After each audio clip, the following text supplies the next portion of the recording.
Hello everyone. कहाँ गई मैं? यहाँ हूँ. Hi. Hello everyone. Welcome to my channel. Let's learn with DA. Let's learn with DA. और अभी मैं फिर से ऊपर आ गई भैया के कमरे में. एक्चुअली क्या हुआ, नीचे बड़ा शोर आता है तो यहाँ पे मुझे लगता है ये थोड़ा सा शांत है. ऐसा नहीं है आवाज़ यहाँ नहीं आ रही, आवाज़ यहाँ पे भी आ रही है, लेकिन मेरे कमरे में डायरेक्ट आती है. यहाँ पे थोड़ी घूम घाम के थोड़ी कम आएगी. वो देखो गाड़ी वाला आया ना, उसकी आवाज़ भी कम आ रही होगी आपको, लेकिन गाड़ियों की आवाज़ आ रही है आपको. तो चलो फिर आज मुझे बार बार पॉज नहीं करना पड़ेगा, ठीक है ना. तो चलो फिर हम लोग कर रहे हैं chapter number 3 metals and non metals. अब आ रही है, अब पास आ गया, अब आ रही है. थोड़ा पॉज कर लेती हूँ. चलो चला गया. सो अब हम लोग शांति से करेंगे. तो हम लोग पढ़ रहे हैं chapter number 3 metals and non metal, class 10th. Okay, physical properties मैंने करा दी हुई हैं मेटल एंड नॉन मेटल की. कल मैंने केमिकल प्रॉपर्टीज़, परसों मैंने केमिकल प्रॉपर्टीज़ करवा दी थी. फिर उसके बाद मैंने रिएक्टिविटी सीरीज़ को भी आपको निमोनिक्स करवा के लर्न करवाया था, ठीक है. केमिकल प्रॉपर्टीज़ हो गया. चलना यार जल्दी चल. फिर उसके बाद क्या है, ये क्या है, हाँ ये हाउ डू मेटल रिएक्ट, ये मैंने कल कराया था आपको. एसिड एंड बेस रिएक्ट कल मैंने आपको पढ़ाया था. हाउ डू, यार मैंने ना पिछले वीडियो में ना वो सिस्टम गलत डाला हुआ. What happen when metal react with acids, ये हो गया था. ये अदर सॉल्ट भी करा दिया था, ठीक है ना. मैंने कल कराया था आपको how do acid and base react. ये how do metals and non metal react. Metal and non metal कैसे रिएक्ट करते हैं, एसिड बेस वाला थोड़ी है. ये भी करवा दिया था कल मैंने, ठीक है. कॉन्फ़िगरेशन आपको आती है ना. देखो बच्चे, जब कंपाउंड बनानी होती है तो आपको कॉन्फ़िगरेशन आनी चाहिए, ठीक है ना. तो कॉन्फ़िगरेशन याद रखा करो, ठीक है. तो हम लोग, ये भी मैंने प्रॉपर्टीज़ ऑफ आयनिक कंपाउंड भी शायद मैंने करा दिया था, है ना. करा दी थी ना. प्रॉपर्टीज़ ऑफ आयनिक कंपाउंड कौन से होते हैं, सॉल्ट्स वगैरह, है ना, जिसमें दोनों के दोनों बराबर होते हैं. आज हम लोग नया टॉपिक पढ़ने वाले हैं जिसका नाम है अकरेंस ऑफ मेटल, ठीक है. क्या नाम है इसका, अकरेंस ऑफ मेटल. क्या नाम है, अकरेंस ऑफ मेटल्स, ठीक है. तो आज हम लोग पढ़ेंगे अकरेंस ऑफ मेटल्स क्या रहता है. तो अकरेंस ऑफ मेटल्स रहते हैं, ये क्या मैंने ब्रश नहीं ऑन किया, चलो. तो अकरेंस ऑफ मेटल है, क्या बोलता है, the earth crust is the major source of metal. Earth crust क्या है, the major source of metal, ठीक है. अर्थ क्रस्ट क्या है, मेजर सोर्स ऑफ मेटल की मेजर सोर्स है ना. माइनिंग करते हैं ना मेटल को हम लोग, है ना. बनाते थोड़ी हैं, निकालते थोड़ी हैं, माइन करते हैं. Sea water also contain some soluble salt. Sea water जो है ना, सी वाटर समुद्र का पानी, उसमें भी सॉल्ट वाटर रहता है, सॉल्युबल सॉल्ट्स रहते हैं, है ना. सॉल्युबल सॉल्ट है ना, बथेरे हैं यार, बहुत सारे हैं. सच है सोडियम क्लोराइड हो गया, मैग्नीशियम क्लोराइड हो गया, और भी बहुत सारे एक्स्ट्रा, ठीक है ना. सो द एलिमेंट और the compound which occur naturally in the earth crust. ये जो मेटल्स हैं, एलिमेंट्स हैं और कंपाउंड हैं जो कि नेचुरली अकर करते हैं, नेचुरली हैं अर्थ क्रस्ट के अंदर, ठीक है ना, वो उनको बोला जाता है मिनरल्स. क्या बोला जाता है उनको, मिनरल्स, ठीक है ना. Occurrence of metals in the, occurrence of metal कहाँ होती है, अर्थ क्रस्ट के अंदर होती है, उनको बोला जाता है मिनरल. तो at some places mineral contain very high percentage, ठीक है ना. किसी किसी जगह पे मिनरल जो है वो बहुत हाई परसेंटेज पे प्रेजेंट रहते हैं, ठीक है ना. किसी जगह पे मेटल्स जो है वो बहुत हाई परसेंटेज पे प्रेजेंट रहते हैं ऑफ अ पर्टिकुलर मेटल, ठीक है, किसी पर्टिकुलर मेटल के. And the metal can be profitable extracted from it, ठीक है ना. प्रॉफिटेबली उस एरिया में जैसे गोल्ड माइनिंग होगी KGF वाली, है ना. गोल्ड माइनिंग KGF तो सबने देखी होगी. तो KGF क्या है, एक गोल्ड माइन है ना, Kolar gold mine. KGF, F क्या है, F पता नहीं, जो भी है. तो ये कॉलर जगह का नाम है गोल्ड, और F क्या है, F से क्या है, सॉरी F से मैं भूल गई. तो और भी है गोल्ड माइन है. और यहाँ पे हमारे इंडिया में डायमंड माइन भी है, आयरन माइन तो बहुत सारी, वो तो जम्मू कश्मीर में भी है तुम्हारे पास. और भी मेटल माइंस हैं हमारे पास जम्मू कश्मीर में. यहाँ पे कोल माइन भी है, ठीक है. तो एट सम प्लेसेस क्या हो गया, मिनरल कंटेन वेरी हाई. कई जगह पे कई जगह है, कुछ जगहों पे बहुत high percentage of pure particular metal मिलता है, ठीक है ना. एंड द मेटल जो है वो उसको प्रॉफिटेबली, मतलब उसको जब एक्सट्रैक्ट करते हैं तो प्रॉफिट तो होता ही है ना, जब फ्री में कोई चीज़ मिल रही होती है, ठीक है. तो प्रॉफिटेबली एक्सट्रैक्ट करते हैं हम लोग उसमें से, ठीक है. These minerals are called ores. और इनको क्या बोला जाता है, उनको बोला जाता है ओर. और क्या रहते हैं, मिनरल्स ही होते हैं, लेकिन प्योर फॉर्म में नहीं होते, क्रूडेड फॉर्म में होते हैं, जो कि धरती के अंदर घुसे हुए हैं. उनको बोला जाता है ओर्स. क्या बोला जाता है उनको, ओर्स, क्या बोला जाता है, ओर्स। अब ओर मिल गई है ना, तो अब एक्सट्रैक्शन भी करनी है। एक्सट्रैक्शन क्या, निकालना भी है ना, धरती से निकालनी भी है, तभी तो जाके प्रॉफिट होएगा, ठीक है। डिस्कवरी में शो आते हैं गोल्ड माइनिंग के लिए जाते हैं, वो गोल्ड ढूंढने जाते हैं जगह जगह, है ना। इतने इतने सामान लेके वो गोल्ड ढूंढने जाते हैं। फ़ायदा हो गया तो ठीक है, नहीं फ़ायदा हुआ तो ठीक हुआ है, बेचारों को नुकसान हो जाता है। बड़ी बड़ी मशीनें देखिए, इतने इतने पत्थरों को करके क्लीन करके, उनको वाटर से वॉश करके, पूरा बड़े बड़े पत्थरों को तोड़ के उसमें से गोल्ड निकालते हैं। अगर ज़्यादा क्वान्टिटी में नहीं निकला तो नुकसान हो जाएगा इतनी मशीनों का। और कई जगह पे तो गोल्ड बहुत भरा पड़ा होता है, ठीक है ना, माइन में कई कई जगहों पे। तो एक्सट्रैक्शन ऑफ मेटल करना है हम लोगों ने, ठीक है ना। मेटल एंड नॉन मेटल है तो एक्सट्रैक्शन की बात ना आए तो ऐसा हो सकता है। तो you have learned about the reactivity series of the metal. हम लोगों ने रिएक्टिविटी सीरीज़ की बात कर ली है ना, ऊपर कर ली हम लोगों ने एक्टिविटी सीरीज़ की बात। उसको रिवाइज़ करवाना मेरे से, क्या था हम लोगों ने किया, उसको निमोनिक क्या किया था, बार बार बोलती तो याद आ जाता ना। चलो छोड़ो, आप मुझे बताना क्या करता है, अभी टाइम नहीं वेस्ट करते हैं, एक बार रिवाइज़ करवा दूँगी फिर से। सो रिएक्टिविटी सीरीज़, ये पुट्ठे सीधे निमोनिक से खुद से भी बना सकते हो आप लोग, है ना। सो क्या है, you have learned about the reactivity series of the metal, having this knowledge. ये नॉलेज अगर आपके पास हो तो यू कैन ईजिली अंडरस्टैंड कर सकते हो how a metal is extracted from its ore, ठीक है ना। किस तरह से मेटल एक्सट्रैक्ट किया जाता है फ्रॉम इट्स ओर से कैसे एक्सट्रैक्ट किया जा सकता है रिएक्टिविटी सीरीज़ का, अगर हमें पता हो तो, ठीक है। रिएक्टिविटी सीरीज़ में क्या होता है, रिएक्टिविटी के हिसाब से हम लोग करते हैं। तो अगर हमें पता है कि रिएक्टिविटी सीरीज़ हमें पता है, तो हमें पता है कि किस तरह से, कितने वो कौन से रिएक्शन से या कौन सा काम करने से ये और हमें आराम से निकल जाएगी, ठीक है ना। जैसे गोल्ड किसी के साथ रिएक्ट नहीं करता, लेकिन कहीं ना कहीं क्रूड फॉर्म में होता है। अगर हम लोग मिट्टी को छान दें, अगर पानी से छान दें तो सिर्फ गोल्ड रह जाएगा, लेकिन कोई और मेटल होगा, ठीक है ना। जैसे रिएक्टिविटी, अब सोडियम वगैरह कहाँ पे मिलेगा, वो तो हाई विग्रेस होता है ना।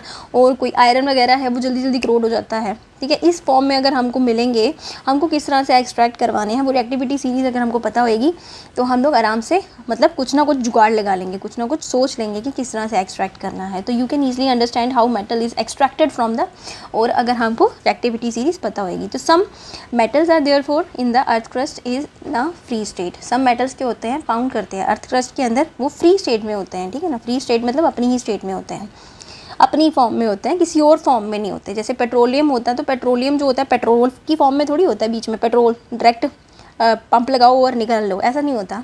पेट्रोलियम की फॉर्म में होता है, जिसमें से बहुत सारे प्रोडक्ट्स हमको निकालने पड़ते हैं, ठीक है ना। उसको क्या बोलते हैं, फ्रैक्शनल डिस्टिलेशन करनी पड़ती है। ये मुझे अभी याद आया इसलिए क्योंकि मैं अभी रिसेंटली पर पढ़ा रही थी, 7th क्लास के सिलेबस में है ये। तो some are found in the form of their compound, some जो हैं वो अपनी फॉर्म में, कंपाउंड की फॉर्म में मिलते हैं। सम फ्री स्टेट में मिलते हैं, जैसे गोल्ड है तो गोल्ड ही मिलेगा, सिल्वर है तो वो सिल्वर फॉर्म में मिलेगा, आयरन है तो वो आयरन फॉर्म में मिलेगा, ठीक है। ज़मीन के अंदर, बाहर होगा तो उसको क्रोड लग जाएगी, ठीक है। लेकिन कुछ जो हैं वो कंपाउंड की फॉर्म में मिलते हैं, ठीक है ना। कंपाउंड मतलब किसी और के साथ मिक्सड मिलते हैं, कंपाउंड बना के मिलते हैं, ठीक है ना। The metal at the bottom of activity series, मतलब जो बॉटम सबसे नीचे कौन से हैं, गोल्ड सिल्वर वाले ना, प्लेटिनम वाले ना, वही है ना, कम रिएक्टिव, कम, जो एक्टिविटी सीरीज़ के लास्ट में कौन थे, ये है ना रिएक्टिविटी सीरीज़ आपकी। वो जो मैंने पुट्ठा सा निमोनिक्स करवाया था, आपको याद है, के एन क्या था, क्या था, सी एम, ये ना मैं KNCM यहाँ से स्टार्ट किया था ना, यहाँ से KNCM। अब मैंने कोई पुट्ठा सा दिया था आपको, मुझे नहीं याद है, आप मुझे बता दो पुट्ठा सा। मेरी लैंग्वेज आपको अजीब तो नहीं लगती, मैं डोगरी हूँ ना, तो मैं सोचती हूँ मुझे डोगरी मारना थोड़ा अच्छा रहता है, एज अ फ़न के तौर पे मैं यूज़ करती हूँ। ऐसा नहीं है कि मैं इंग्लिश में नहीं पढ़ा सकती या हिंदी में नहीं पढ़ा सकती, मेरे को मज़ा आता है ऐसे बोलने में। अगर आपको प्रॉब्लम होगी तो आप बता देना, ठीक है। मैं प्लीज़ प्योर हिंदी में बात किया करूँ या प्योर इंग्लिश में बात किया करा करूँ, मैं वैसे कर लूँगी, ठीक है। सो क्या हो गया, पोटाशियम हो गया, नाइट्रोजन, ये ऊपर वाले हैं, ये ज़्यादा रिएक्टिव होते हैं, नीचे वाले जो हैं वो कम रिएक्टिव होते हैं, ठीक है। गोल्ड हो गया, सिल्वर हो गया, mercury, copper, hydrogen, lead, iron, zinc, उसके बाद aluminium, magnesium, calcium and sodium and potassium, ठीक है ना। तो ये हो गया।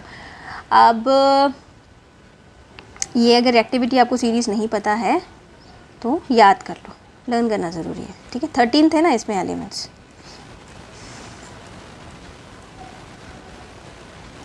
ठीक है।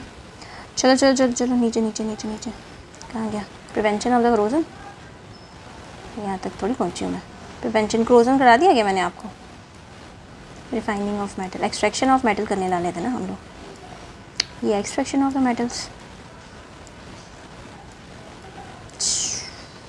काफ़ी लंबा टॉपिक है ना, कोई बात नहीं, करेंगे आज, कितना टाइम हुआ, 10 minute. The extraction of metal क्या है यहाँ पे, some metals are found in the earth crust, हो गया। Some are found in as a compound of their compound, and some जो होता है metal, the metal in at the bottom of the activity series, मतलब जहाँ पे नीचे जो होते हैं लीस्ट एक्टिव रहते हैं, they are often found in the free state, ये अक्सर फ्री स्टेट में मिलते हैं। ये एक्टिविटी सीरीज यहाँ पे भी थी, इतनी ऊपर जाने की क्या ज़रूरत थी, देख लिया होता तो ठीक रहता। तो इन्होंने बताया ये ऊपर वाले जो एक्टिविटी सीरीज़ वाले हैं ये इलेक्ट्रोलिसिस से निकलते हैं, ठीक है। जो इसके बीच वाले हैं जिंक, आयरन, लेड और कॉपर, ये रिडक्शन यूजिंग कार्बन, ठीक है, इनको रिड्यूस करवाया जाता है, रिडक्शन कराई जाती है। रिडक्शन कैसे होगी, कार्बन का यूज़ करेंगे, हाइड्रोजन कार्बन के साथ मिल जाएगी, ठीक है, मीथेन निकल जाएगा और बचेगा क्या, सिर्फ मेटल मेटल बचेगा, ठीक है ना। तो उसको रिडक्शन करवाई जाती है और लास्ट में गोल्ड और सिल्वर ये बेचारे नेटिव स्टेट में मिलते हैं, ये किसी के साथ रिएक्ट नहीं करते, तो नेटिव फ्री स्टेट में मिल जाते हैं। नेटिव फ्री स्टेट एक ही होती है, ओके, ठीक है। सो चलो फिर आगे पढ़ते हैं।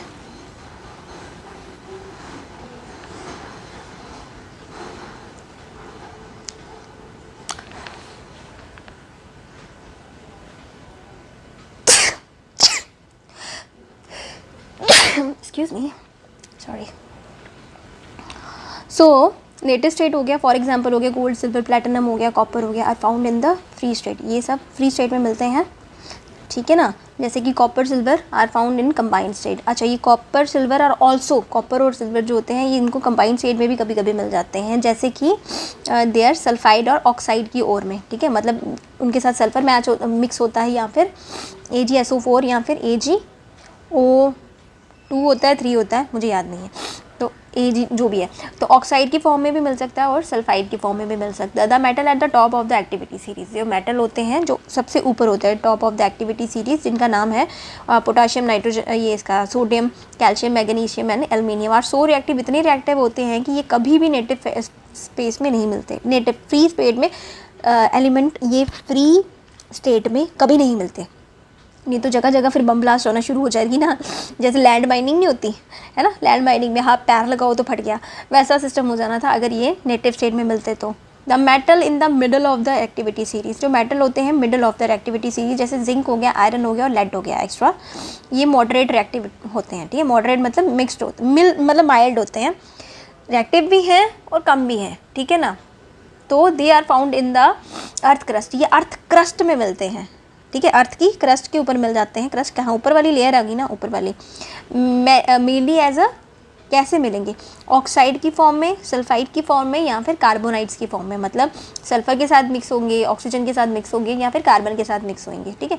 तो you will find that the ore of many metals are oxide होते हैं, तो आपने जाना होगा कि ओर ऑफ मैनी मेटल जो होते हैं उनको आर ऑक्साइड रहती हैं, ठीक है ना। This is because oxygen is very reactive element, क्योंकि ऑक्सीजन जो होती है वो बहुत ही ज़्यादा रिएक्टिव होती है, and is very abundant on the earth, और ये बहुत ज़्यादा एबंडेंट है अर्थ के ऊपर, ठीक है ना, अर्थ के ऊपर ये बहुत ज़्यादा एबंडेंट मतलब ज़्यादा क्वांटिटी में, एबंडेंट मतलब ज़्यादा क्वांटिटी में, और thus on the basis of the reactivity, तो इसीलिए रिएक्टिविटी के बेस पे we can group the metal, हम लोग ग्रुप कर सकते हैं मेटल को इनटू 3 कैटेगरीज में, ठीक है। 3 कैटेगरीज में हम लोगों ने मेटल्स को क्या कर दिया, ग्रुपिंग कर दी। पहला तो आपका आ गया metal with low reactivity, metal with low reactivity, दूसरा आ गया metal with medium reactivity, and third आ गया मेटल विद हाई रिएक्टिविटी, ठीक है ना। Metal with low reactivity, metal with medium reactivity, metal with high reactivity. तो डिफरेंट टेक्निक्स हो गया are to be used for obtaining, different techniques are used for obtaining metal falling in each category, ठीक है ना। ये जो different technique use करते हैं हम लोग एक्सट्रैक्ट करने के लिए, हम लोग ऑब्टेन करना है मेटल, उसको यूज़ करने के लिए, जो कि इन कैटेगरीज में जाते हैं। अब हम लोग वही पढ़ेंगे। तो several steps are involve in the extraction, several steps involve है in the extraction of pure metal from ores, ठीक है। ओर से जब निकालना होता है प्योर फॉर्म में जब मेटल को निकालना होता है तो हम लोग डिफरेंट स्टेप्स लेते हैं। तो summary of these steps are given in the following. अभी 3.10 फिगर दी हुई है, नीचे दिख रहा होगा आपको, एक फ्लो चार्ट सा दिया हुआ है। तो E step is explained in the detail of the following section, ठीक है ना। ई स्टेप जो है वो explained in the detail of following section, ठीक है। तो ये आपका आ गया एक चार्ट, फ्लो चार्ट सा है, देखूँ ज़रा पूरा आता है कि नहीं आता, चलो इतने में देख लो। सबसे पहले तो आपका ओर आ गई, कंसंट्रेशन ऑफ ओर, ठीक है ना, ओर आ गई। ओर कितनी कंसंट्रेटेड है, कितना ज़्यादा भरी हुई है, थोड़ी है, छोटी है, बड़ी है। इसको 3 एक्टिविटीज़ में, 3 मेटल्स में कन्वर्ट कर दिया। क्या है? Metals with high reactivity, metal with medium reactivity, metal with low reactivity. ठीक है, बड़ा करूँ, ये देखो बड़ा कर दिया और बड़ा कर दिया। और concentration of ore, metal with high reactivity, metal with low reactivity and metal with medium और low हो गया, metal with medium reactivity and metal with low reactivity।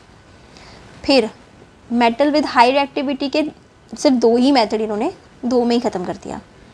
सिर्फ इलेक्ट्रोलिसिस करवाई जो हाई रिएक्टिविटी के हैं, सोडियम पोटाशियम वाले ऊपर वाला, इसको क्या किया, सिर्फ इलेक्ट्रोलिसिस करवाई। ठीक है, इलेक्ट्रोलिसिस ऑफ मोल्टन और करवाई और आपको प्योर मेटल मिल गया। बहुत आसान हो गया ये तो, है ना। इलेक्ट्रोलिसिस करवाई, इलेक्ट्रिसिटी पास करवाई, एनोड के थोड़ लगाए और हम लोगों ने मेटल एक्सट्रैक्ट कर दिया। ठीक है, फिर अच्छी बात है। मीडियम रिएक्टिविटी का स्यापा बढ़ गया, इन्होंने इसके स्यापा नहीं बढ़ा। यहाँ पे हम लोगों को 2 तरह की ओर्स मिलती है, कार्बोनेट और एक सल्फाइड ओर मिलती है। तो मीडियम वालों में भी आसानी होगी। जो कार्बोनेट ओर हैं उसको हम लोग कराते हैं, नाम है ना प्रोसेस का, इसको हम लोग कराते हैं कैल्सिनेशन। क्या कराते हैं इसको? कैल्सिनेशन। जो मीडियम वाले मीडियम रिएक्टिविटी, मीडियम वाले, ठीक है, मीडियम वाले 2 तरह की ओर्स हैं, एक कार्बोनाइट ओर है, एक सल्फाइड ओर है। तो कार्बोनाइट ओर की हम लोग कराते हैं कैल्सिनेशन। क्या कराते हैं? कैल्सिनेशन। और सल्फाइड ओर की करवाते हैं हम लोग रोस्टिंग। क्या करवाते हैं? रोस्टिंग। क्या करवाते हैं? रोस्टिंग। ठीक है, बाद में दोनों में से कुछ भी करा लिया, उसके बाद सेम प्रोसेस फॉलो करते हैं। मतलब जो कार्बोनाइट को करवा दिया हम लोगों ने कैल्सिनेशन, सल्फाइड ओर को करवाया हम लोगों ने रोस्टिंग, बाद में दोनों तरह की और सेम स्टेप फॉलो करती हैं। जैसे कि ऑक्साइड ऑफ मेटल बन गए, उसके बाद हम लोगों ने रिडक्शन करवानी है मेटल की, फिर बाद में प्योरीफिकेशन करानी है। तो मीडियम वाले का क्या स्टेप हो गया? मीडियम वाले का स्टेप हुआ, पहली बात तो हम लोगों ने metal with the medium reactivity को क्या कराया, 2 तरह की ओर्स मिली हमको, क्या, कार्बोनाइट और सल्फाइड। कार्बोनाइट को करवाया कैल्सिनेशन, सल्फाइड ओर को करवाया हम लोगों ने रोस्टिंग। ठीक है, अलग अलग है। फिर बाद में दोनों का कंबाइंड प्रोसेस है, क्या है, ऑक्साइड ऑफ मेटल मिलके हमको ऑक्सीजन ऐड करवा दी, सल्फाइड हटा दिया। वैसे ही कार्बन वाला हटा दिया तो ऑक्साइड ऑफ मेटल मिल गया। अब ऑक्सीजन मतलब ऑक्साइड के साथ मिक्स है दोनों मेटल्स जो भी मिले हम लोगों को, ठीक है ना। फिर बाद में अब रिडक्शन करवानी है, ऑक्सीडेशन से प्रोसेस से ऐड करा दिया था ऑक्सीजन सॉरी, मैंने पानी भी नहीं लाया। तो अभी क्या करना है, रिडक्शन करवानी है, अभी रिडक्शन करवाएंगे, ठीक है ना। रिडक्शन करवानी नहीं है, ऑक्सीजन की रिडक्शन करवा देनी है और हमको प्योर मेटल मिल गया। अब लास्ट में है आपका मेटल ऑफ लो रिएक्टिविटी, है ना, गोल्ड सिल्वर। इनका क्या है, कुछ नहीं है, इनका क्या करेंगे हम लोग, ये तो metal of low reactivity sulphide ore की फॉर्म में मिलते हैं ये हमको, इनको सीधा हम लोग रोस्टिंग कराते हैं, मेटल मिल जाता है, फिर उसके बाद रिफाइनिंग करा देते हैं। क्या कराया, metal of low reactivity sulphide ore निकाला, रोस्टिंग कराई, मेटल निकाला और रिफाइनिंग करवा दी। ठीक है, तो step involve in the extraction of metal from ores से कैसे एक्सट्रैक्ट किया जाता है मेटल। ठीक है, क्लियर हो गया, होपफुली आपको समझ आ गया होगा अच्छे से। तो इनरिचमेंट ऑफ द ओर्स, अब स्टार्ट करो। फ्लो चार्ट देख लिया, प्रोसेस देख लिया, अब एक्सप्लेन भी तो करना नहीं उनको, बिना एक्सप्लेन के थोड़ी जाएंगे कहीं पे। तो ओर माइंड फ्रॉम द अर्थ, ओर को माइंड किया जाता है पहले तो अर्थ से, आर यूजली कंटेमिनेटेड होती है विद बहुत ज़्यादा large amount of impurity such as soil और सैंड होती है उसमें, उसको बोला जाता है गॉज, GANGUE, गैंग, गॉज। अरे बाप रे, दूसरा फ़ोन नहीं है, मैं उसकी प्रोनाउंसिएशन आपको देख देती। चलो, गॉज, गैंग बोलते हैं इसको, ठीक है, हम लोग गैंग बोलेंगे, ठीक है, गैंग बोलते हैं। बाकी प्रोनाउंसिएशन देख के मैं आपको कल बता दूंगी, आपको वापस बता दूंगी। तो इसको हम लोग गैंग बोलेंगे। The impurities must be remove from the ore, ठीक है, इम्प्योरिटीज़ को हमको रिमूव करा देना है from ore prior to the extraction of metals, ठीक है ना।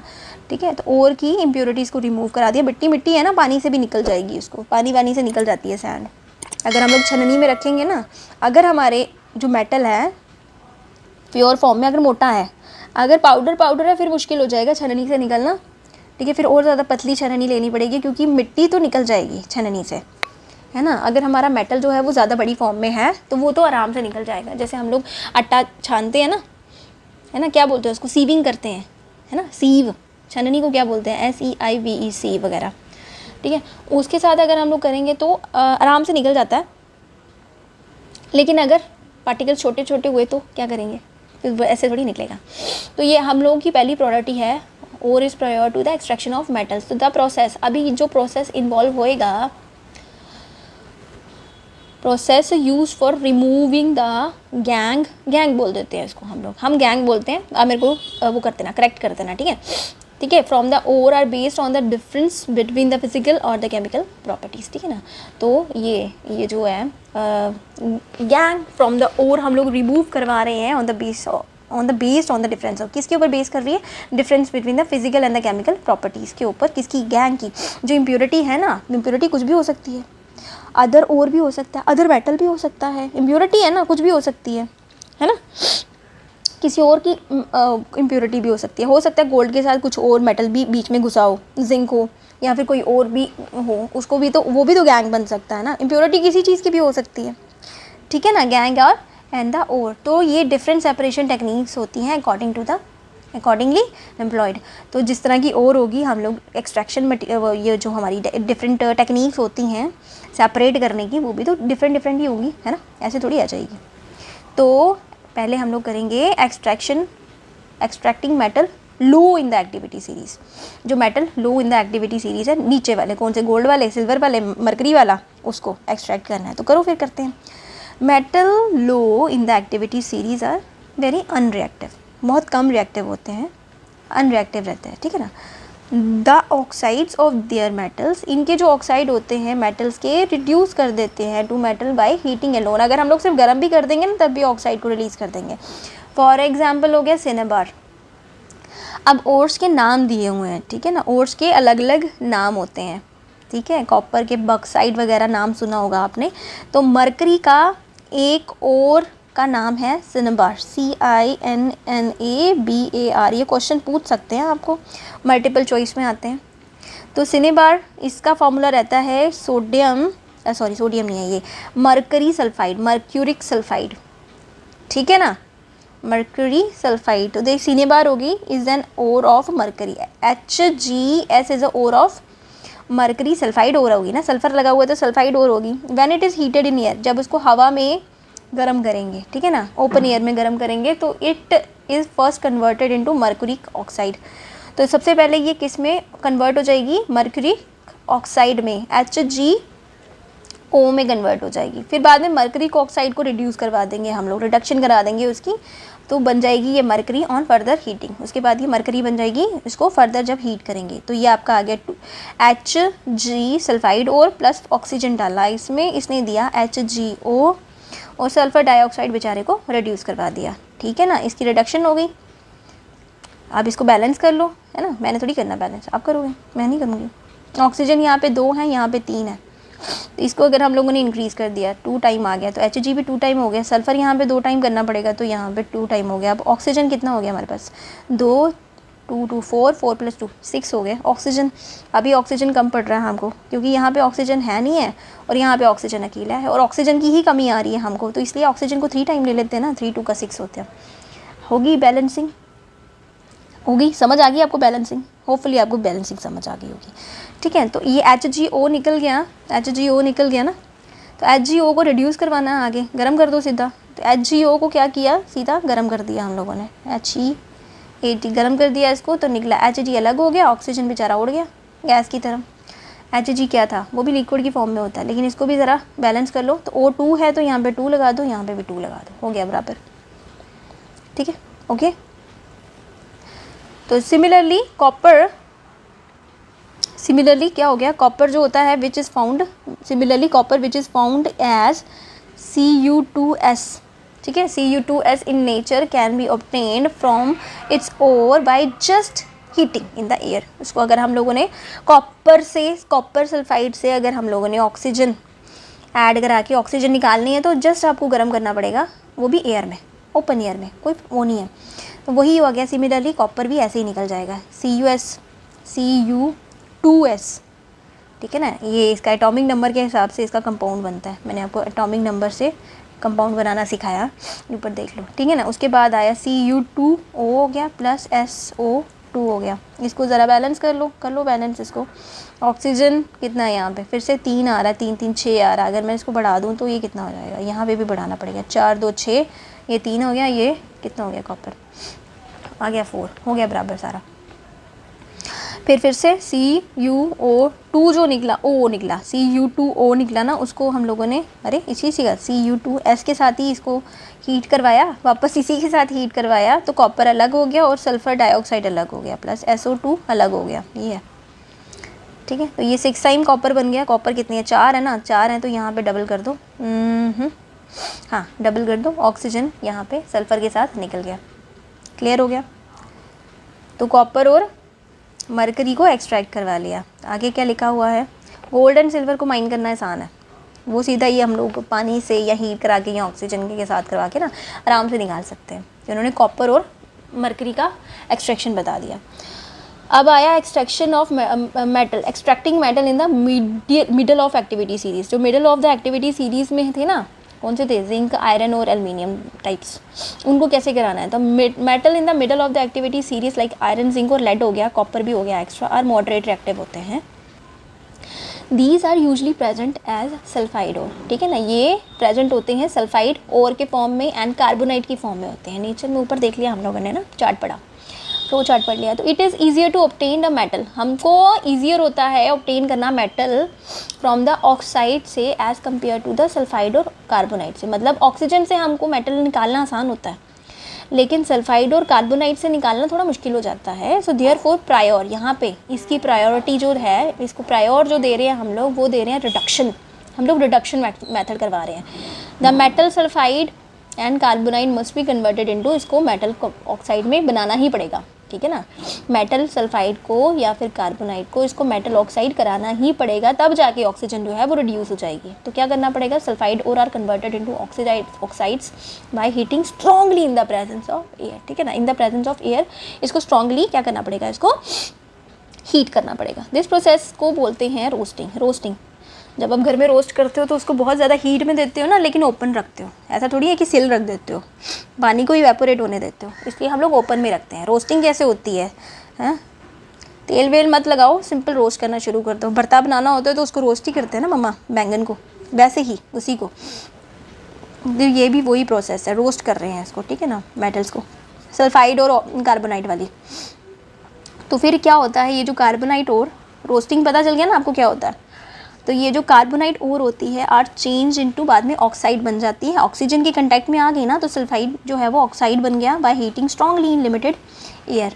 तो this process is called calcination. अब रोस्टिंग के बाद क्या होगा, फिर से कार्बोनाइट ओर्स को और ज़्यादा ऑक्साइड की फॉर्म में चेंज करने के लिए उसको स्ट्रांगली हीट किया जाता है विद लिमिटेड एयर, थोड़ी एयर में। अब कवर कर दो, रोस्टिंग हो गया बिना कवर किया, और अभी कैल्सिनेशन को अभी कवर करके थोड़ा सा एयर थोड़ी सी आने देनी है, ज़्यादा नहीं, ठीक है ना।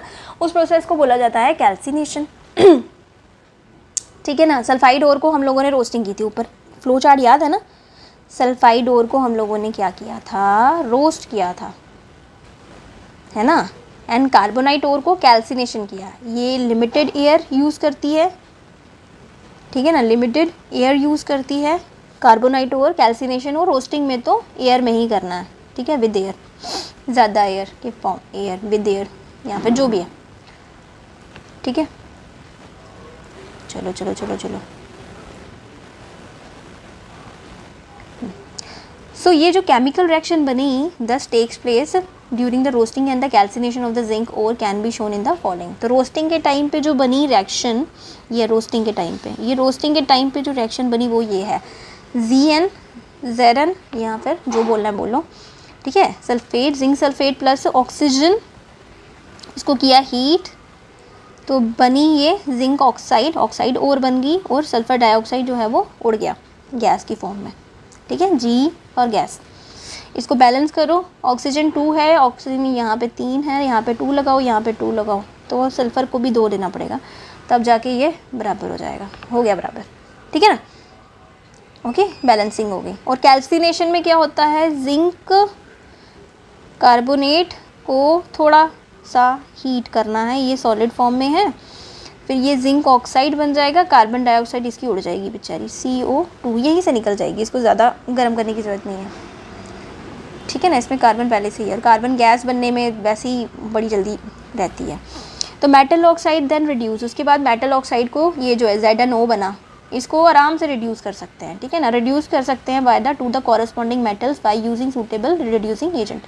तो जो भी सूटेबल रिड्यूसिंग एजेंट है, जैसे कि कार्बन हो गया, कार्बन हर किसी के साथ लग जाता है ना, तो उसको यूज़ करके हम लोगों ने इसको रिड्यूस करा लेना। ऑक्सीजन को, तो ऑक्सीजन, जब कार्बन ऑक्सीजन को ले लिया, इसने रिडक्शन कर ली, तो CO बन गया, है ना। 2 होते तो CO2 बन जाता, CO2 बन जाता, है ना। For example when zinc oxide is heated with carbon it is reduce to metallic zinc, ये मेटेलिक जिंक बन जाता है। सो हमारे पास आ जाता है ZnO plus C solid gives ZnS plus CO gas. Okay, ये हो जाता है। You had already familiar with the process of oxidation and reduction, ठीक है ना। तो आप ऑलरेडी फेमिलियर हो ऑक्सीडेशन और रिडक्शन के साथ, explain in the first chapter, आप लोगों ने पढ़ लिया, फर्स्ट चैप्टर मैंने पढ़ाया हुआ है, मैंने केमिस्ट्री ऑलमोस्ट खत्म करा दी हुई है, ठीक है ना। पीरियोडिक टेबल वाला चैप्टर आपके सिलेबस से कट गया हुआ है,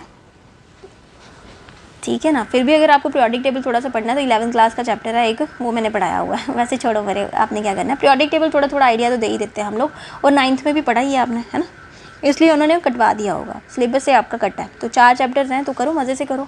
फिजिक्स भी मेरी हो गई हुई है, मैंने सोचा था आपको वो मैं करा दूँगी, फिजिक्स वाला लास्ट का चैप्टर करवा दूँगी, सोर्स ऑफ एनर्जी, बट उन्होंने वो सिलेबस से काट दिया है, ठीक है। तो सोर्स ऑफ एनर्जी कट गई है, तो मेरा ऑलमोस्ट फिजिक्स और केमिस्ट्री खत्म हो गया। बायो का मैं देखूँगी, ठीक है, क्योंकि मैं बायो की तो हूँ नहीं, तो मुझे क्या शौक पड़ा हुआ है। फिर भी अगर बोलोगे तो मैं बायो भी करा दूँगी, अगर आप लोग बोलोगे तो सच में करा दूँगी। अगर कोई कमेंट में बोलेगा कि मैं बायो भी करवा दूँ, मैं बायो भी करवा दूँगी। आपके कितने 5 चैप्टर्स हैं, इस चैप्टर के ख़त्म होने के बाद मैं फिर से 12th के ऊपर जा रही हूँ, ठीक है, 12th की केमिस्ट्री के ऊपर जा रही हूँ। तो चलो फिर होगी ज्ञान वाली बातें, क्या बोलते हैं उसको, वो क्या बोलना था, इन्फॉर्मेशन दे दी, अब पढ़ो। तो यू हैव ऑलरेडी सिमिलर, आपने ऑक्सीडेशन और रिडक्शन फर्स्ट चैप्टर में पढ़ी होगी। Obtaining metals from their compound is also called reduction process. तो मेटल्स को निकालना उनके कंपाउंड से इज कॉल्ड रिडक्शन प्रोसेस। का दिमाग ख़राब है क्या मोहल्ले में, एक तो गाड़ियों के शोर मचा मचा के दिमाग ख़राब कर रहा है। आवाज़ आ रही है, आ रही होगी, क्यों नहीं आ रही होगी, ठीक है ना। वैसे मेरे कमरे से कम शोर है यहाँ पे, लेकिन फिर भी ये बेशरम लोग। पॉज करूँ, डिस्टर्ब तो नहीं कर रही है आवाज़ आपको? बिसाइड नहीं कर रही मैं, बिसाइड द कार्बन, कोक जो है वो रिड्यूस कर ली जाती है मेटल ऑक्साइड से टू मेटल से, मुझे लगता है कर रही है, ठीक है ना। ऑक्साइड टू मेटल को रिड्यूस कर देते हैं बिसाइड कार्बन। कोक ज़्यादा अच्छे से रिड्यूस करती है, कार्बन से अच्छी कोक जो होता है ना, प्रोडक्ट है कार्बन का, वो ज़्यादा रिड्यूस करती है, वो अच्छे से रिड्यूस कर सकती है मेटल ऑक्साइड्स टू मेटल में। समटाइम डिस्प्लेसमेंट रिएक्शन भी यूज़ करते हैं हम लोग। डिस्प्लेसमेंट रिएक्शन पता ही है, इधर का प्रोडक्ट उधर ले जाओ, फिर डिस्प्लेस हो गया, अपनी जगह से उठ के दूसरी जगह पे जाना, अपनी फ्रेंड के डेस्क से उठ के दूसरे फ्रेंड के डेस्क पे चले जाओ, डिस्प्लेसमेंट हो गई। So the highly reactive metal is called is such as sodium हो गया, कैल्शियम हो गया, एल्यूमिनियम हो गया, extra are used as reducing, इनको रिड्यूसिंग एजेंट्स के तौर पे यूज़ किया जाता है, ठीक है। Agent because they can displace metal of low reactivity from their compound, ठीक है ना। तो ये जो मेटल हैं ये आराम से डिस्प्लेस करवा देते हैं लो रिएक्टिविटी वाले को from their compound. For example हो गया magnesium, magnesium dioxide is heat कर देता है विद एल्यूमिनियम पाउडर के साथ, the following reaction takes place. क्या होता है, MnO मैग्नीशियम ऑक्साइड को एल्यूमिनियम के साथ क्या किया, रिएक्ट करवा दिया, तो हमको मिला मैग्नीशियम बेचारा अलग हो गया लिक्विड की फॉर्म में और एल्यूमिनियम ऑक्साइड बन गया Al2O3। ये तो वैसे भी स्ट्रॉन्ग कंपाउंड है ना। तो ये बैलेंसिंग कर लो, बैलेंसिंग कर लो, Al2 है यहाँ पे, तो Al2 है यहाँ पे 2 टाइम ले लो, यहाँ पे कितना हो जाएगा 4 टाइम एल्यूमिनियम हो जाएगा। ऑक्सीजन हो गया 6, तो यहाँ पे 6 बनाने के लिए इसको 3 करना पड़ेगा, तो मैग्नीशियम भी 3 टाइम हो गया, ठीक है, क्लियर हो गया, यस। ले ग्लास ले, ठीक है। Can you identify the substance get that are getting oxidised and reduced, क्या आप आइडेंटिफाई कर सकते हो कौन से सब्सटेंस जो होते हैं वो ऑक्सीडाइज करेंगे, कौन से वाले रिड्यूस करेंगे? तो these displacement reactions are highly exothermic. Exothermic क्या होता है? एब्जॉर्ब नहीं, इवॉल्व करना। हीट को क्या करते हैं? निकालते हैं हीट को, एक्सो हीट को रिलीज़ करते हैं।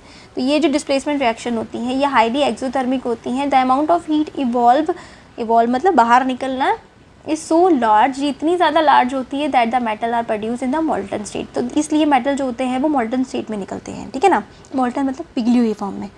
The reaction of iron oxide, क्या फार्मूला है? Fe2O3। Iron oxide with aluminium के साथ जब करवाते हैं is use to join railway track, उनको रेलवे ट्रैक जोड़ने के काम आते हैं, या फिर क्रैक्ड मशीन पार्ट उनको जोड़ने के काम आता है। This reaction is known as thermite reaction. कौन सी वाली रिएक्शन? Thermite reaction. PER। कितनी सारी टर्म्स मिल रही हैं आपको, है ना, लिख लिया करो। थर्माइट रिएक्शन, ठीक है ना। क्या किया थर्माइट रिएक्शन में? फिर से बोलेंगे। In fact the reaction of iron oxide with किसके साथ? एल्युमिनियम के साथ। उसको हम लोग यूज़ करते हैं रेलवे ट्रैक्स को ज्वाइन करने के, या फिर क्रैक्ड मशीन पार्ट को रिपेयर करने के लिए यूज़ करते हैं। इसको रिएक्शन को बोला जाता है थर्माइट रिएक्शन। थर्मल का इस्तेमाल किया हम लोगों ने, थर्मल एनर्जी का इस्तेमाल कर रहे हैं, ठीक है ना। रिएक्शन क्या बनी? Fe2O3 प्लस एल्युमिनियम गिव्स, ये अलग हो गया, डिस्प्लेसमेंट रिएक्शन है ना, Fe अलग हो गया और Al2O3 बन गया। एल्युमिनियम 2 टाइम है तो यहाँ पे 2 टाइम कर लो, और फेरस यहाँ पे भी 2 टाइम कर लो, क्योंकि वो पहले से ही 2 टाइम्स था, ठीक है। फ़ोटो भी दी है इन्होंने साइड पे, ये देखो जोड़ रहे हैं, मशीन के पार्ट को जोड़ रहे हैं मुंह पे कवर लगा के, दिख रही है फ़ोटो। इतनी ज़्यादा अच्छी नहीं है, लेकिन thermite process of joining railway track, ये रेलवे ट्रैक को ज्वाइन कर रहे हैं थर्माइट प्रोसेस से, ठीक है। कितना बचा यार? Extraction, corrosion, prevention of corrosion last है क्या? यस, आज मैं ख़त्म करा देती हूँ ये चैप्टर। यस। तो एक्सट्रैक्शन, चलो जल्दी करते हैं। Extracting metals towards the top of the activity series. Extract करना है मेटल को towards the top of the activity series. तो the metals high up in the reactivity series are very reactive. ये जो मेटल होते हैं हाई करते हैं रिएक्टिविटी सीरीज में, बहुत ज़्यादा रिएक्टिव रहते हैं। They can not be obtain from their compound, ये अपने कंपाउंड से नहीं निकलते बाई हीटिंग विद कार्बन। जब कार्बन के साथ हीट करते हैं ये अपने कंपाउंड से नहीं निकलते। क्या बोला इसने? फिर से बोलेंगे। Metal high up in the, जो सबसे ऊपर वाली एक्टिविटीज़ के मेटल होते हैं, सबसे ऊपर वाले, ये क्या करते हैं? एक्टिविटी सीरीज आर बहुत ज़्यादा रिएक्टिव होते हैं। They can not be obtained in their from their compound, ये अपने कंपाउंड से निकाले नहीं जाते बाय हीटिंग विद कार्बन के साथ अगर हम लोग हीट करेंगे तो। फॉर एग्जाम्पल हो गया carbon can not reduce the oxide of sodium. तो कार्बन अकेला इतना भी पावरफुल नहीं है कि अकेले ऑक्साइड ऑफ सोडियम या मैग्नीशियम या फिर कैल्शियम या फिर एल्युमिनियम के ऑक्साइड को सेपरेट कर देगा। नहीं, कार्बन इतना भी पावरफुल नहीं है। माइल्ड वालों को कर देना ठीक है, लेकिन हाई रिएक्टिविटी सीरीज़ वालों को वो एक्सट्रैक्ट नहीं कर सकता। अभी हम लोगों ने बोला था ना, कार्बन जो है वो बेचारा हर किसी के साथ काम कर लेता, लेकिन बेचारे हाई रिएक्टिविटीज़ के साथ नहीं करता ये, ठीक है ना। हर किसी की एक लिमिटेशन होती है। तो to the respective metal, so this is because these metals are more affinity of oxygen, क्योंकि इन मेटल्स में बहुत ज़्यादा मोर एफिनिटी ऑफ ऑक्सीजन है देन कार्बन से। दीज मेटल और ऑब्टेन करे जाते हैं बाय इलेक्ट्रोलाइटिक रिफाइनिंग से, ठीक है। इलेक्ट्रोलाइटिक रिडक्शन से इनको एक्सट्रैक्ट किया जाता है। तो फॉर एग्जांपल हो गया sodium, magnesium, calcium are obtain by electrolysis of their molten chloride form में, ठीक है ना। मोल्टन मतलब पिघली हुई क्लोराइड फॉर्म से एक्सट्रैक्ट किया जाता है इसको रिफाइनिंग प्रोसेस से, ठीक है ना। The metals are deposited at the cathode, ये जो मेथड जो है मेटल्स आर डिपॉजिट करते हैं जो कैथोड की तरफ, आर नेगेटिवली चार्ज्ड एनोड होते हैं, ठीक है ना। अभी इलेक्ट्रोलिसिस की फोटो बताती हूँ मैं आपको। Whereas the chlorine is liberated at the, chlorine जो है वो लिबरेटेड है एनोड की तरफ, वो पॉजिटिवली चार्ज्ड है। एनोड के ऊपर याद रखेंगे, एनोड के ऊपर पॉजिटिव चार्ज, कैथोड के ऊपर कैथोड CATHOD के ऊपर नेगेटिव चार्ज, ठीक है।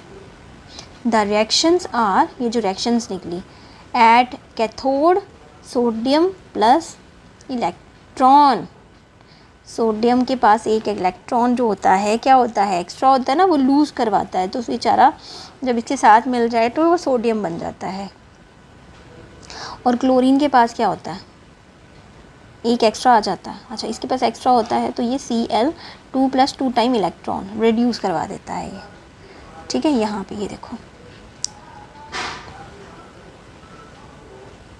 ये देखो इलेक्ट्रोलिसिस, ये आ गया आपका कैथोड, ये आ गया आपका कैथोड, ये आ गया आपका एनोड। एनोड के ऊपर पॉजिटिव चार्ज, कैथोड के ऊपर नेगेटिव चार्ज, ठीक है। तो ये आ गया आपका acidified copper sulphate solution. Copper क्या कर रहे हैं, यहाँ से जा रहे हैं, यहाँ से जा रहे हैं और यहाँ पे अटैच हो रहे हैं, मतलब एनोड से कॉपर निकल रहे हैं। मतलब लेके चलो, एक एग्जांपल देती हूँ, ये वाला एनोड जो है वो इम्प्योर है, ठीक है, इम्प्योर कॉपर है, इम्प्योर कॉपर है। इलेक्ट्रोलिसिस के प्रोसेस के टाइम पे टैंक में हमने डाला है, क्या डाला है, एसिड कॉपर सल्फाइड सोल्यूशन डाला। सोल्यूशन भी उसी के जैसा डालना है, कॉपर सल्फाइड सोल्यूशन ही डाला हम लोगों ने, CuSO4। ये दोनों ही कॉपर की रॉड्स हैं, Cu लेकिन एक प्योर वाली है, एक इम्प्योर वाली है, ठीक है। प्योर वाली जो है वो तो पतली वाली डालेंगे, थोड़ा ज़्यादा पतला भी डालेंगे तो कोई चक्कर नहीं। एनोड वाली क्या करेगी, इलेक्ट्रोलिसिस के प्रोसेस के टाइम पे इसका जो गैंग बोला था हम लोगों ने, ये जो है इससे रिमूव होती जाएगी, मड के तौर पे नीचे बैठती जाएगी, और प्योर वाले कॉपर निकल के फटाफट इसके साथ, मतलब इम्प्योर कॉपर से कॉपर रिमूव होते जाएंगे और प्योर वाली के साथ अटैच होते जाएंगे, ठीक है। तो इसके ऊपर ऐसे करके कॉपर की एक और लेयर चढ़ती जाएगी, ठीक है ना। क्यों, क्योंकि यहाँ से और यहाँ से क्रोड होती जाएगी, ये चीज़ आपको बताई नहीं है यहाँ पे। इलेक्ट्रोलिसिस प्रोसेस के टाइम पे स्टार्टिंग में ऐसा दिखेगा, लेकिन बाद में क्या हो जाता है, ये रस्ट लग जाती है इसको, ये यहाँ से क्रोड होता जाता है ना, और यहाँ पे डिपॉजिट होता जाता है। इम्प्योर वाली पतली थी पहले, अब मोटी हो गई, और जो मोटी थी वो पतली हो गई, इस तरह से फिर कॉपर को रिफ़ाइन किया जाता है। ये टैंक है, टैंक के अंदर रिफाइनिंग ऑफ मेटल। तो सिमिलरली एल्युमिनियम को ऑब्टेन किया जाता है इसी तरह से। समझ आई आपको? समझ आया आपको? समझ आया ना? होपफुली समझ आ गया होगा, ठीक है ना। तो एक बार द मेटल्स आर डिपॉजिटेड, जो मेटल डिपॉजिट हो रहे हैं कैथोड की तरफ, वो नेगेटिवली चार्ज इलेक्ट्रोड है, whereas the chlorine is liberated. Chlorine liberate हो रहा है ना नोड से, लिबरेट मतलब छूट रहा है, तो उसको पॉजिटिवली चार्ज बोलेंगे, ठीक है ना। द रिएक्शन निकलेगी, सोडियम लिबरेट कर रहा है और क्लोरीन जो है वो क्या कर रहा है, अटैच हो रहा है, जा रहा है, छोड़ के जा रहा है। Similarly aluminium is obtained by electrolytic reduction of aluminium oxide, ठीक है। अगला प्रोसेस है आपका रिफाइनिंग ऑफ मेटल्स। क्या रहती है, तो रिफाइनिंग ऑफ मेटल रहती है, आज की बस करें, आज बस करें, आगे वो भी है, आज की बस करते हैं, आज इतना ही करते हैं, नीचे शोर मचाना शुरू कर दिया। हाँ, रिफाइनिंग मैं आपको कल कराती हूँ, या बढ़ा दूँ, कितनी ज़ोर ज़ोर से बात कर रहे हैं ये लोग। कल करते हैं, ठीक है, कल करते हैं। तो जाने से पहले मैं आपको बता रही हूँ, ऐसे नहीं जाना, विदाउट लाइक किए गए ना तो आपको सच्ची में पाप लगेगा। तो do like, share, subscribe and comment करके जाना। प्लीज़ बताना मेरे को आपको कैसा लगता है, आपको समझ आती है या नहीं आती है ना, पक्का प्लीज़ बताना, ठीक है ना, आपको समझ आती है कि नहीं आती, ठीक है। और अपने दोस्तों के साथ भी शेयर करते ना। और मेरा दूसरा चैनल भी है funzilla.com। तो मिलते हैं दोबारा।